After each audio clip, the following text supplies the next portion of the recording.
পালাইয়া কই যাইবা রে মানুষ পালাইয়া কই যাইবা একদিন আজরাইল আসিয়া বান্দিবে কষিয়া রে যাইতে হবে জগৎ স্বামীর ঘরেতে।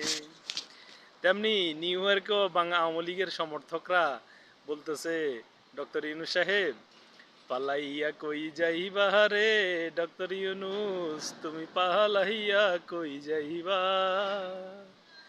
কালকে আওয়ামী লীগের কর্মীরা আসিয়া তোমারে ডিম ছুড়বে কষিয়া। জানো তারা ডিম নয়, শুধু ফসা ডিম নাকি তারা সংগ্রহ করছে।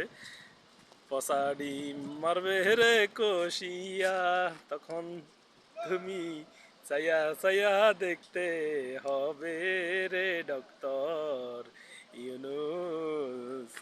কালকে আওয়ামী লীগের কর্মীরা তোমায় পচা ডিম ছুড়বে রে কষিয়া।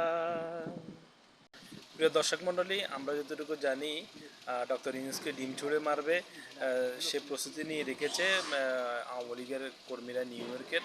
কিন্তু ডক্টর ইউনূসও কম না, উনিও তার বহরতে যাদেরকে নিয়ে গেছেন তারাও কি করছেন, তাদের দলীয় লোকজনও সেখানে তার প্রতিহত করার জন্য প্রস্তুতি নিয়ে রেখেছে। তো দেখা যাক আমাদের নিউ ইয়র্ক সফরটা কেমন হয়, নাকি মাহফুজ আলমের মতো অপমানিত হয়ে ফিরতে হয় ডক্টর ইউনূসকে, সেটা এখন দেখার পালা। ধন্যবাদ সবাই।